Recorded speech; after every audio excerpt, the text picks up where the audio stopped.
L'arrivée est jugée au sommet, à Sestrières.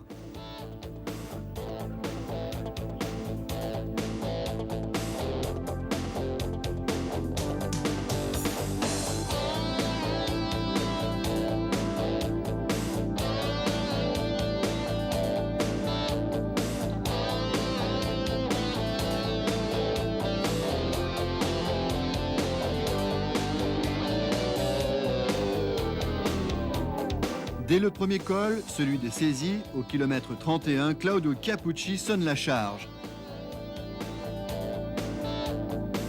Non content de passer en tête au sommet, il s'offre une descente vertigineuse et l'Italien se sent fort.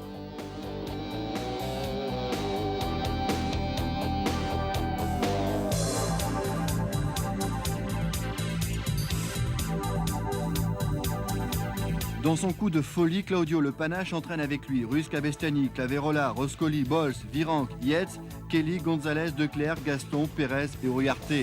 L'avance de ce groupe est de 1 minute 55.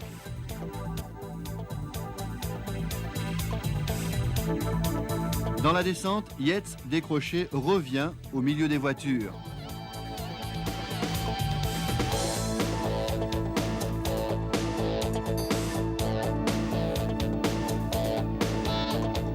Le malheureux Gaston est lui victime d'une chute grave, il est immédiatement évacué.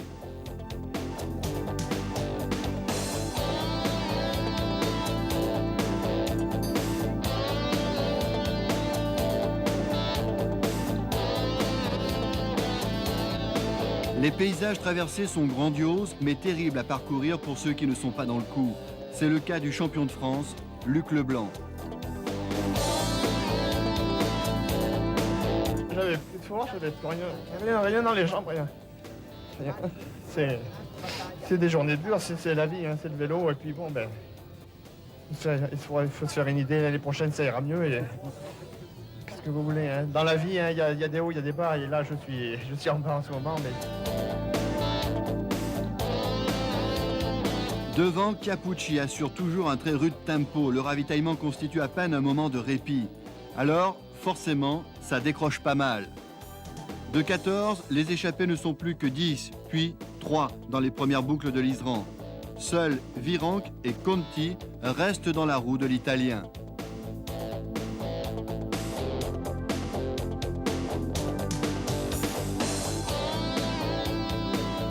Indurain, comme l'ensemble des leaders, est rejeté à 2 minutes 40. Mais il manque un ténor, il manque Greg LeMond à la dérive derrière.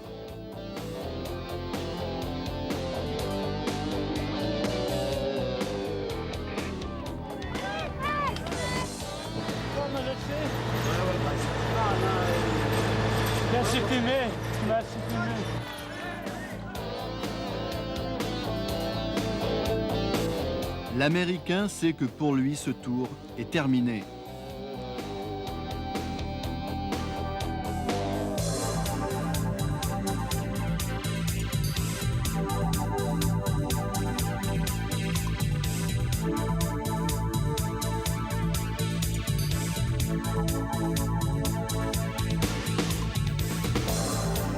Au sommet de l'Isran, à 115 km de Sestrières, Claudio Capucci est seul.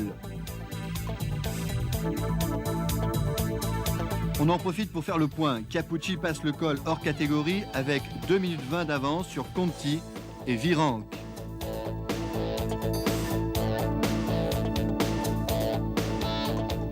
L'écart est de 2 minutes 30 sur Chioccioli et Lino, le maillot jaune magnifique dans ce début d'étape.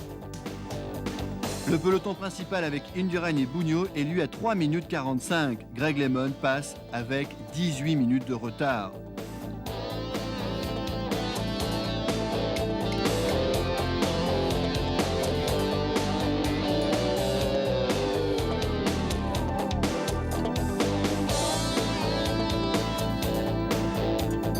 Claudio Capucci est en route pour entrer dans la légende du Tour. Cette étape, il se l'est réservée. Personne ne peut la lui voler.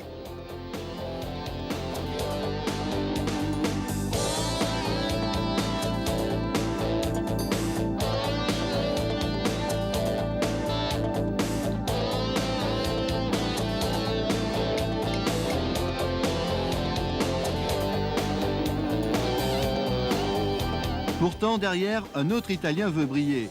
C'est Gianni Bugno, le champion du monde accélère. Seul Miguel Indurain est en mesure de répondre. La course se durcit terriblement, beaucoup vont exploser, dont Pascal Lino.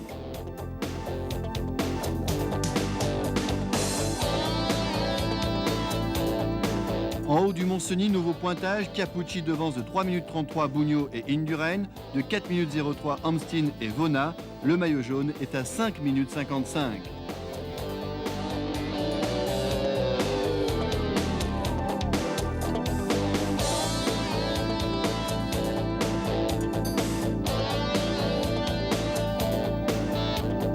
Chiappucci sans casque, mais toujours aussi déterminé.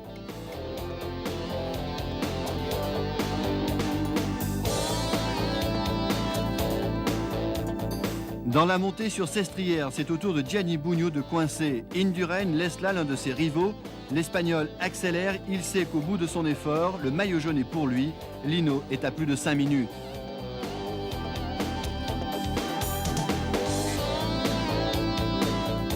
Chiappucci a du mal à terminer. Indurain revient très vite sur lui. Indurain qui lâche Vona.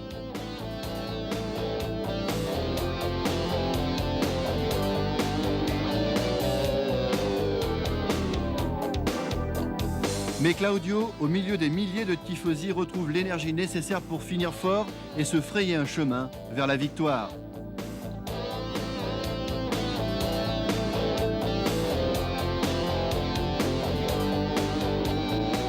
Chiappucci gagne à Sestrières comme Fausto Coppi, son glorieux aîné. Il remporte une étape de légende après une échappée de 223 km. Chapeau. Derrière, Miguel Indurain, un moment menaçant, coince. Il est pris d'un début de fringale et c'est Franco Vona qui prend la deuxième place. Doublé italien en Italie. Indurain est troisième à 1 minute 45, mais il a conquis l'essentiel, le maillot jaune.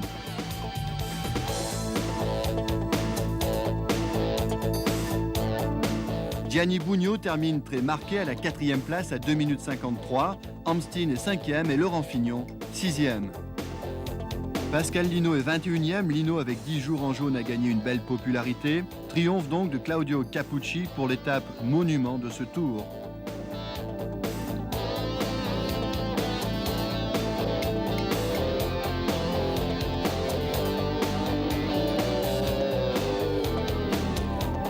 Miguel Indurain retrouve, comme prévu, son bien, son maillot jaune.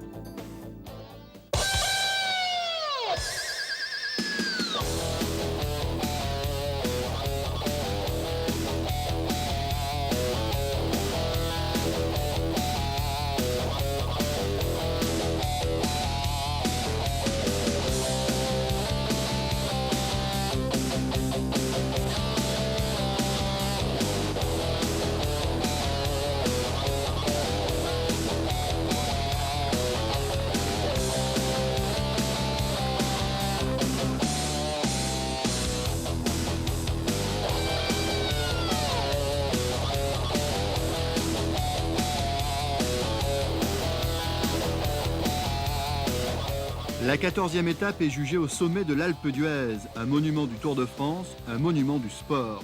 Mais avant cela, avec le Galibier et la Croix de Fer, il faudra avaler 2 autres cols hors catégorie.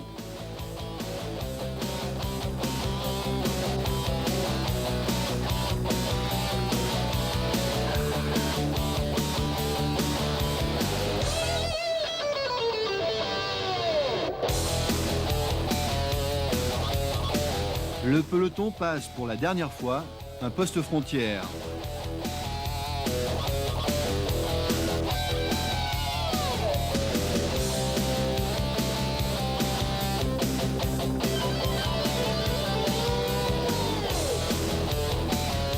Dès le début de cette longue journée, Greg LeMond est de nouveau lâché. Et lorsque le peloton se lance à l'assaut du Galibier, les premières attaques se font avec Gianni Bugno, décidé à tenter le tout pour le tout.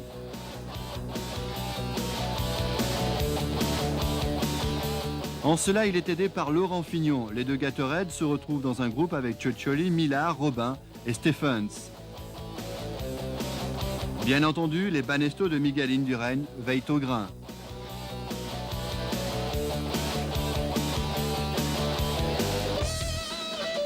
Franco Cioccioli décide de partir seul. L'ancien vainqueur du Giro participe à son premier Tour de France. La veille, il a raté l'étape italienne, alors il veut une revanche. Derrière, Gianni Bugno est à terre. Il vient d'être accroché par un spectateur. L'Italien perd là quelques précieuses secondes. Millard, lui aussi, a chuté.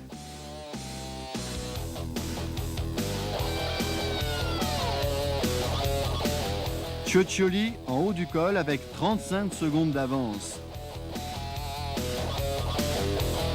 Stephen passe deuxième et à 40 secondes, Fignon et Bugno.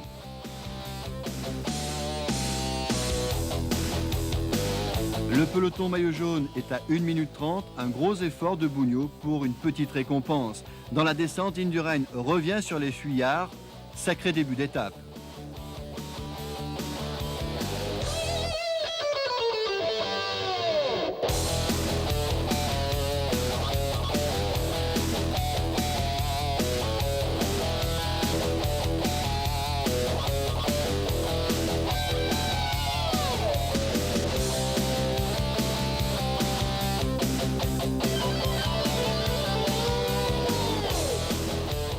Nous ne sommes pas au bout de nos émotions. Dans les premières pentes de la Croix de Fer, Éric Boyer attaque. Ils sont 4 à répondre, Montoya, Amsteen, Vona et Nevens. À mi-col, l'avance de ces 5 hommes est de 1 minute 38.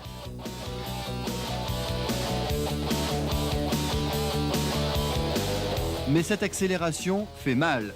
Gianni Bugno est littéralement planté sur la route.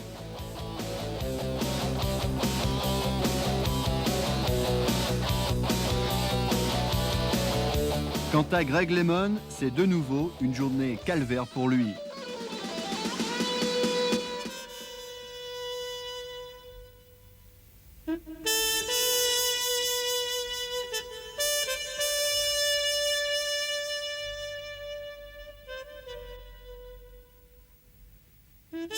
L'Américain est attendu par Gilbert Duclos-Lassalle, mais cela ne suffit pas. LeMond passe en haut du galibier avec 20 minutes de retard. Le triple vainqueur du Tour et Gilbert Duclos-Lassalle abandonne la route du Tour de France.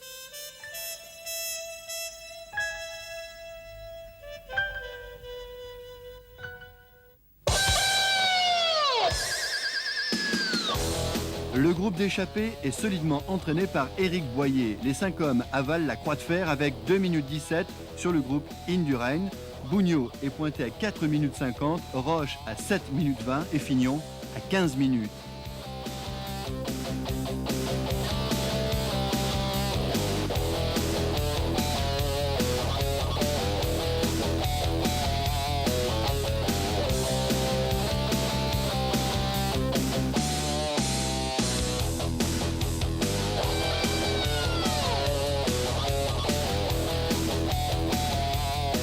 Gianni Bugno revient sur le peloton dans la descente.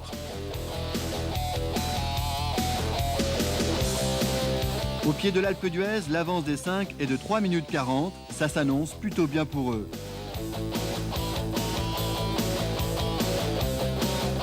À l'avant du peloton, Gorospe et Jean-François Bernard fournissent un travail superbe pour emmener Indurain dans un fauteuil au pied de l'Alpe.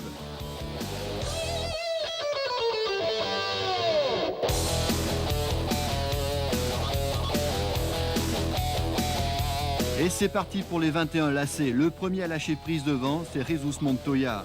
Les 4 se retrouvent à 3 lorsque Nevens coince à son tour.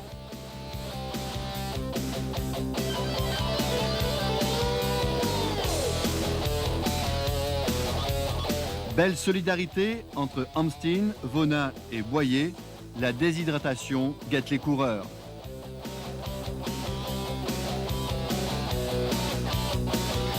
Derrière, le peloton explose. Chiappucci et Indurain sont devant, alors forcément, ça fait mal.